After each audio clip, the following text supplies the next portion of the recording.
आज किसानों के लिए बहुत बड़ी खुशी की बात है। पीएम किसान सम्मान निधि योजना की 20वीं किस्त के 2,000 रुपये आज से किसानों के बैंक खाते में आने शुरू हो गए हैं। प्रधानमंत्री नरेंद्र मोदी ने बिहार के मोतिहारी से रिमांड का बटन दबाकर ये पैसा करोड़ों किसानों के बैंक खाते में ट्रांसफ़र कर दिया गया है। इस बार सरकार ने उन किसानों का भी ध्यान रखा है जिनकी पिछली किस्तें किसी वजह से अटक गई थीं।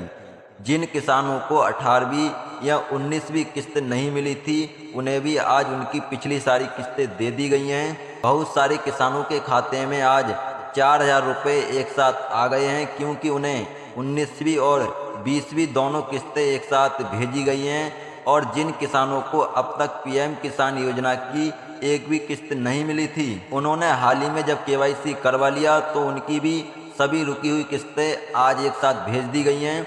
कई किसानों के खाते में 12,000 रुपये तक आ गए और कुछ किसानों के खाते में 22,000 रुपये तक जमा हो गए हैं। ये सब उनकी पुरानी रुकी हुई किस्तें थीं जो अब केवाईसी कराने के बाद मिल गई हैं। अगर आप भी चाहते हैं कि आपका पैसा बिना किसी रुकावट के और बिना अटके सीधे आपके बैंक खाते में आ जाए, तो कुछ ज़रूरी काम है जिन्हें आपको जल्द से जल्द निपटा लेना चाहिए। सबसे पहला और सबसे ज़रूरी काम केवाईसी कराना है। सरकार ने पहले ही कह दिया था कि जिन किसानों की केवाईसी नहीं होगी उन्हें आगे से पैसा नहीं मिलेगा। केवाईसी कराना बहुत आसान है। आप चाहें तो खुद अपने मोबाइल या कंप्यूटर से ऑनलाइन कर सकते हैं, और अगर आपको कोई दिक्कत हो रही है तो नज़दीकी सीएससी सेंटर पर जाकर भी करवा सकते हैं।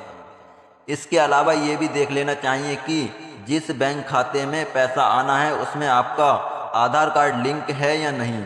अगर लिंक नहीं है तो अपने बैंक जाकर तुरंत आधार लिंक करवा लो, इससे भी पैसा अटक सकता है। एक और चीज़ ध्यान देने वाली है कि आपका खाता चालू और सही होना चाहिए। कई बार किसान ऐसा खाता नंबर दे देते हैं जो बंद हो चुका होता है या उसका IFSC कोड गलत होता है। इसलिए एक बार बैंक जाकर या पीएम किसान की वेबसाइट पर जाकर अपना खाता नंबर और IFSC कोड चेक कर लेना चाहिए। ज़मीन के कागजात भी पूरे होने चाहिए और कोई विवाद नहीं होना चाहिए। अगर आपके खेत की ज़मीन के कागज़ अभी तक ठीक से अपडेट नहीं है या कोई विवाद चल रहा है तो इसे जल्दी से निपटा लें, इससे भी किस्त मिलने में दिक्कत हो सकती है। एक बात और, अपना मोबाइल नंबर भी अपडेट रखना बहुत ज़रूरी है। कई किसानों के रजिस्ट्रेशन में पुराना मोबाइल नंबर दर्ज रहता है जो अब बंद हो चुका है। अगर आपका नंबर पुराना है तो पीएम किसान की वेबसाइट पर जाकर नया चालू नंबर दर्ज कर लें, ताकि आपको मैसेज के जरिए जानकारी मिलती रहे। आज जिन किसानों ने पहले से ये सब काम पूरे कर लिए थे, उनके खाते में पैसा बिना किसी परेशानी के पहुंच गया है। जिनकी पिछली किस्तें रुकी हुई थी उन्हें आज 4,000 रुपये, 12,000 रुपये और 22,000 रुपये तक की रकम मिल गई है। ये सारी राशि उनकी पुरानी अटकी हुई किस्तों की थी जो अब मिल रही है। इसलिए अगर आपने अब तक ये काम नहीं किए हैं तो जल्दी से जल्दी निपटा लो, ताकि आपको भी पैसा समय पर मिल सके। और हमारे इस चैनल को सब्सक्राइब करना ना भूलें। इससे क्या होगा, जब भी हम कोई नई वीडियो लेकर आएंगे वह वीडियो सबसे पहले आप सभी किसान भाइयों तक पहुंच सकेगी। धन्यवाद साथियों, आज की वीडियो में सिर्फ इतना ही। आते हैं किसी नेक्स्ट वीडियो के साथ, तब तक के लिए जय हिंद, वंदे मातरम।